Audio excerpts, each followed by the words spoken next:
Hey, what's up, lightboltjoe here. Today we're going to discuss the 1996 film Drawing Flies. This is a View Askew film. Kevin Smith and Scott Mosier, producers in this, starring Jason Lee. A bunch of other people are in this. Pretty much the cast of Mallrats, which came out in 95, filmed in 94, came out in 95, filmed this right after they filmed Mallrats. Filmed in 95, came out in 96. Now, this never got a theatrical release. This only had a DVD release in 2002. This is it. This is all I got. I got a DVD release of 2002. Can't stream it. Can't rent it. That's it. You got to find somebody who's got a DVD. And that's exactly what I did in order to continue on with our Jay and Silent Bob marathon. Now, this film is an art piece film. It is an indie art piece film. It's one of those films you sit in a dark basement with a bunch of film nerds and you just go, and you have your beret and your poofy scarf and you're just, That's this kind of film. This is the kind of film that you watch. That's how you watch this kind of film.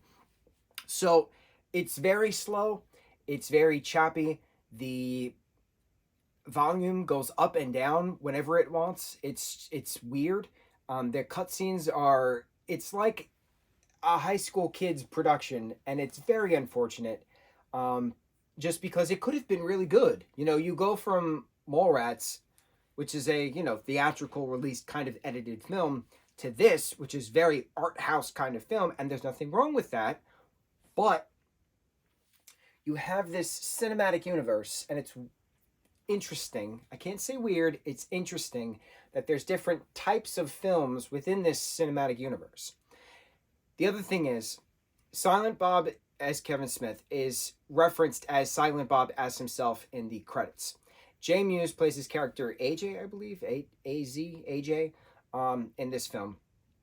And he doesn't play Jay. Jason Muse doesn't play Jay, he plays his character AJ. And so Silent Bob as Kevin Smith is credited as Silent Bob as himself in the credits, but he's not actually called Silent Bob in the film. He's just referenced as a bassist. And it's a gray area whether this is technically a Jay and Silent Bob film, but I'm saying yes, specifically because the credit says it. But Silent Bob is only in it for half a second at a party scene. So this is involving 5 main friends. They live in Canada. They share an apartment together, and none of them work, and they all got rejected from welfare except for this one of the friends. So their plan is to throw a party, charge people. So they buy some beers with the welfare money. They buy kegs with the welfare money to then charge people to then pay the rent. And then the kegs get stolen. Jason Lee is having a trippy kind of high moment, and he sees Sasquatch, and he's like, I found my calling. And he convinces his friends to go to his uncle's cabin in the woods. And it's gonna take a while. It's a hike, and it's 20 miles, and blah blah. Turns out there is no cabin in the woods. He just convinced them all to go with him on what turned out to be a 2-week adventure in the woods, because he had a vision of Sasquatch, and he wanted them to do something better for themselves instead of the same stuff that they were doing. So Jason Muse's character he falls out of a tree, hurts his arm, so there goes that adventure.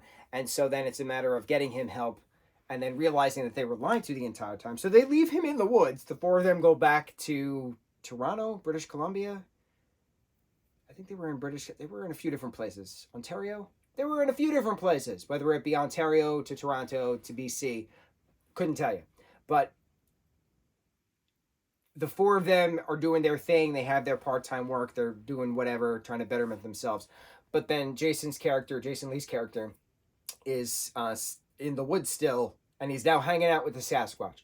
So it has very good potential if it was executed properly. I feel like a lot of it felt like stage acting, and it's just hard to go from Clerks to Mallrats, which is a bigger theatrical release, then back to an art house kind of film.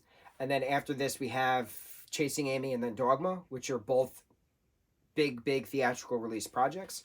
So I don't know.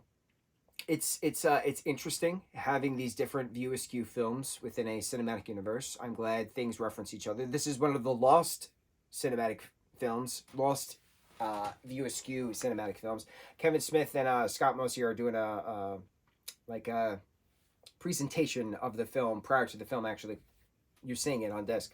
And Kevin Smith said, if this is the redheaded stepchild of the View Askew productions. And I could see why. So, good concept. I don't like how it was put together. I don't like the volume kept changing randomly throughout. That was not fun. And I noticed a lot of other people have commented on that in regards to viewing, reviewers and such. Why was the volume not at the same level throughout the film? Odd. The same camera that was used to film Clerks was used for this, and the same stock footage was used to film this as it was for Clerks. So it's all in-house. It's all one family. It's all one unit. I appreciate it for that aspect. I will never watch this again. On to Chasing Amy. And I know that's good because I've seen that a few times. Yeah, Jay and Silent Bob. May they live Snooshy Boochy forever. And this is the redheaded stepchild of the View Askew universe. I wish we had actual Jay and Silent Bob, but it's fine. It's fine. We watched it. It's fine. On to the next review. Mahalo.